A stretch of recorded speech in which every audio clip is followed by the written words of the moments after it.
Muchas veces digo que no soy ejemplo de nada, o mejor dicho, no soy ejemplo de nada ni de nadie, pero me gusta escuchar a las personas para poder transmitirles a ustedes las experiencias personales.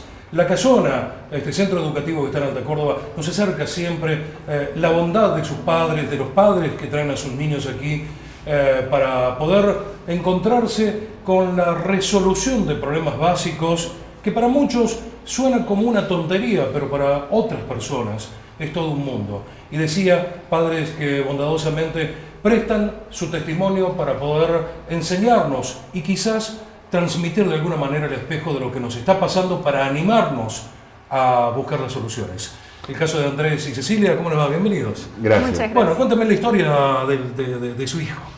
Bueno, Tomás venía de un instituto fonoaudiólogo donde se trataba una distorsión que tenía él en el aprendizaje y en poder trasladarlo al habla. Es decir, un aprendizaje que no podía expresarse con voz, pero el chico inteligente. Sí. Es decir, marcado por los maestros quizás, es decir, no, al no poderse comunicar.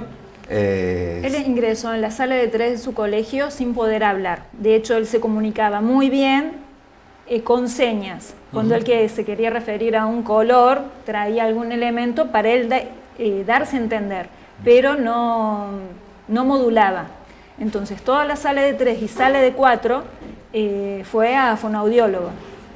Pero bueno, siempre había como una limitación. Una pregunta, ¿único hijo? No, No. el tercero de 5. Bien, cuando uno piensa de que al ser único hijo, ¿para qué va a hablar si mamá y papá le alcanzan todo? ¿No? Y tampoco el otro extremo, es decir, como es el más chico, sí, ya crié los demás y este no lo crío. Al contrario, tenía toda la estimulación de los hermanos. Era incomprensible de alguna manera.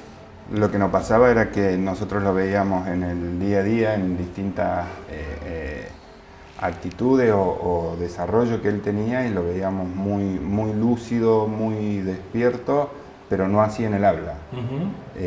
Lo que nos pasaba era que no encontrábamos quién podía llevar el ritmo o la fuerza o canalizar esa inteligencia, ¿no? A Nos mediados pasó de este eso durante 2 años, que fue a distintos profesionales, psicólogos, fonoaudiólogos. Hicimos estudios neurológicos, siempre le salió bien. Hicimos tratamiento de células madre, salió bien. Pero siempre había como un freno, no Se sabíamos probaron qué. todas las alternativas. Todo lo que nos llegaba, buscábamos. Bien. Lo ¿Y cómo llegan hacíamos. a la Casona? Por medio de mi mamá, por medio de tu programa, nos comunicamos a mediados de este año, él con 5 años y 10 meses prácticamente, y bueno, ingresamos, hablamos con Rubén y Laura, que nos contaron lo que se trata la Casona, las técnicas, de dónde viene la ciencia, neurociencia.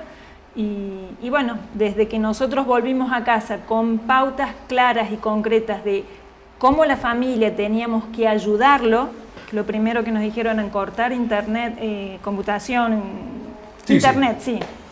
Y El televisión. teléfono que le prestamos, la computadora. Todo. Exacto, 15 minutos diarios a lo sumo. Eso lo iba a él a estabilizar, lo iba a tranquilizar en su nivel de energía, hablarle claramente a los ojos, darle pautas cortas, concretas, bueno, un montón de detalles más, de cuando él se ponía nervioso o gritaba o se tiraba, qué hacer en ese preciso momento. Eran 2 o 3 técnicas claras. Desde la primera semana nosotros notamos un gran cambio. Para ir al baño, para asearse, el salir de bañarse, dejarle la ropa lista y que solo se cambie. Comenzar el día con alegría, no tenía desde que se habían cortado ciertas cosas que a él en realidad lo que hacía eran, lo retroalimentaban de energía y se pasaba de la vuelta. Lo hacía de bronca. Sí, se pasaba de vuelta, entonces lo que nos pasaba era que el combo resultaba que al otro día él se despertaba con la misma energía que se había acostado.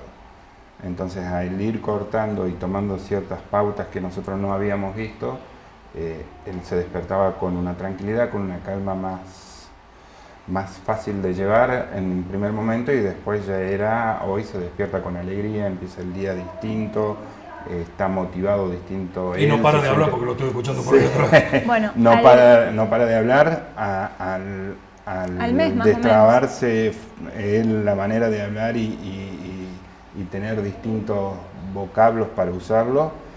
La verdad es que las charlas se hicieron más continuas, tenían principio y fin. Antes tenían un principio y te quedabas ahí porque no sabía qué era lo que te estaba hablando. Entonces hoy se hacen charlas largas donde tienen un final, en donde ves realmente el potencial que él tiene, en el sentido de que es gracioso, es alegre, es dinámico y es ocurrente. Entonces todo eso nos perdíamos nosotros, no solamente él, sino el entorno de poder disfrutarlo, ¿no? Les voy a hacer dos preguntas. La primera es, ¿sintieron contención? No me importa el colegio, no me importa institución privada o no privada, eso no me interesa. Pero ¿ustedes sintieron contención en las maestras, en la escuela? Los 2 primeros años yo me sentía escuchada, que estaban atentas a lo que yo requería, pero no sabían qué hacer, no conocían cómo más lo podían ayudar. Este año que cambiamos de institución, no, al contrario, era un chico problema. Tuvimos 2 o 3 reuniones en donde nos manifestaban que era un chico problemático. Entonces cuando llegamos acá era una desazón, era un miedo de ¿qué hacemos con el chico problema? Cuando salimos de acá, era una felicidad que nosotros compartíamos en el auto porque teníamos esperanza. Claro. Porque sabíamos, a todo esto Rubén, sin conocerlo a Tomás, nos iba preguntando cosas concretas y nos detalló qué tipo de personalidad tiene él. Y nos pintó nuestro hijo sin que él lo conociera. Y a su vez dijo todo el potencial que él tiene, que hay que aprovecharlo, que no hay que dejarse estar. Entonces con eso volvimos realmente con esperanza, saber dónde estábamos parados y con parámetros para actuar. Entonces volvimos al colegio con un montón de material, como parados en nosotros mismos y no con fuerza, es decir, no dejándose avasallar. Y la otra pregunta es, que es una constante, que yo lo veo acá en muchos padres que no le dan la posibilidad a su hijo de probar otra alternativa de aprendizaje, porque uno de los principales cambios es en la familia.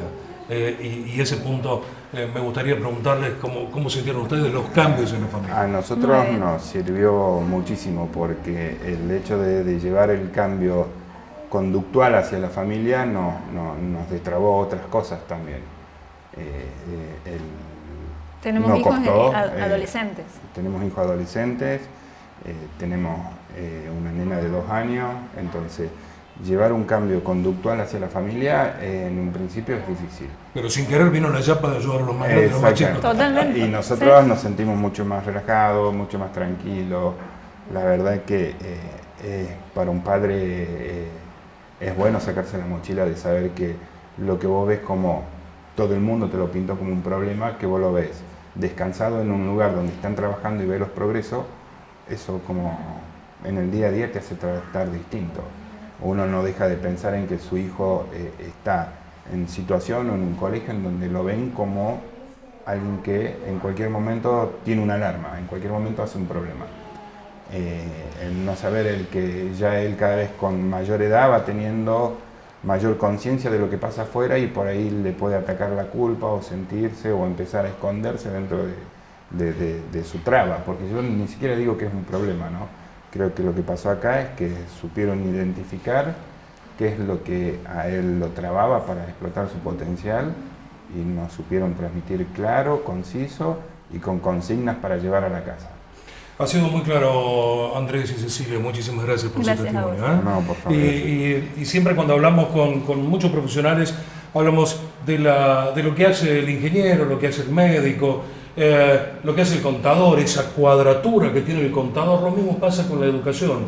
Y más allá de esos días que no se da clase, porque hay los talleres docentes y demás, porque ellos tienen que enseñar, los maestros tienen que enseñar, pero para enseñar hay que aprender y hay alternativas.